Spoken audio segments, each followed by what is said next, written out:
जब मैं पिछला एपिसोड रिकॉर्ड कर रही थी तो एक युवक बैठा था, अत्यंत मेधावी युवक। उसने मुझसे पूछा, दीदी ये अभी भी होता है? अभी क्या क्या होता है? वो शायद मैं हिंदी में इस चैनल पर न सुना पाऊँ, मुझे सुनना हो तो सत्तोलॉजी पर आइए। वहाँ मैंने एक पुस्तक से बात किया है, इस एपिसोड में दिखा दूंगी, द फीमेल इनक। ये पुस्तक 1975 में लिखी गई। मेरे पास वो एडिशन है जो 2000 में छपी, 25 साल बाद।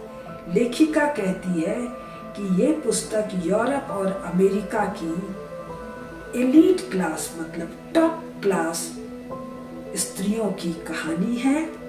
और जब 2000 में वो पुस्तक छपी है तो जो एडिटर्स नोट है या कुछ एक नोट है, वो कह रहा है आज भी वही स्थिति है।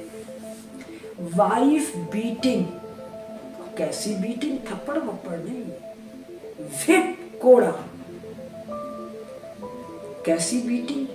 ब्लैक एंड ब्लू, पीठ पर हाथ पर निशान, और उसके बाद सेक्सुअल एक्ट। आइए,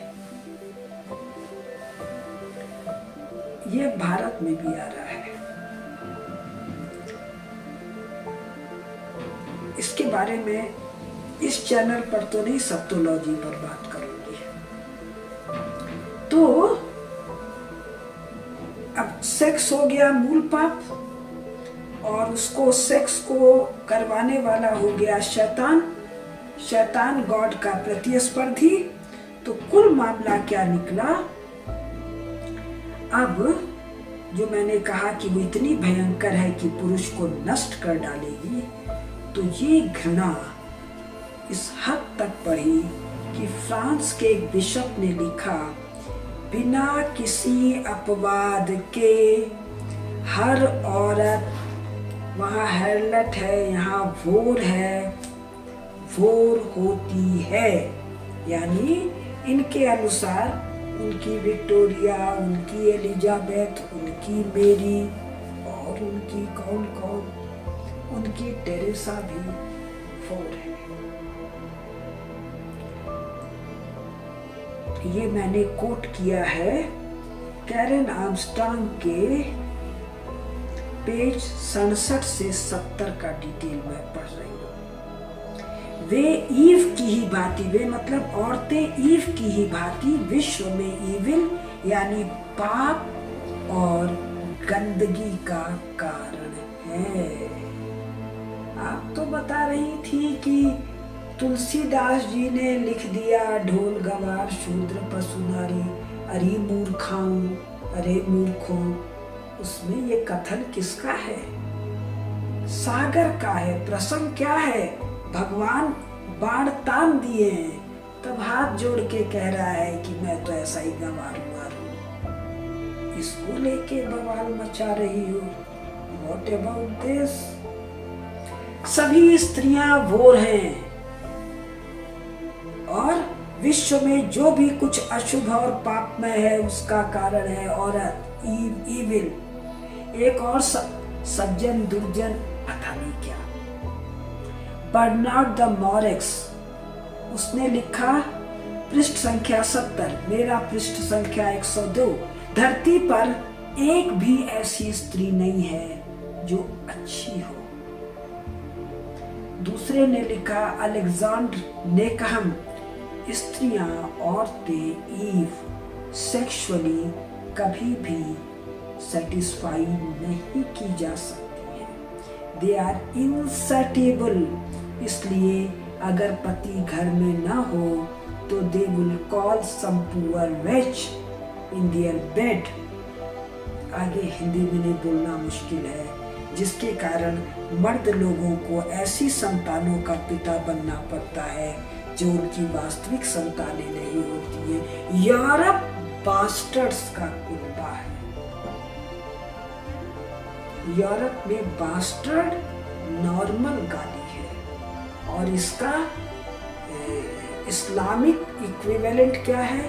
हरामी, हराम जादा। ऐसा कोई भी शब्द आपको दुनिया की किसी भाषा में नहीं मिलेगा जहां सनातन धर्म की छाया है।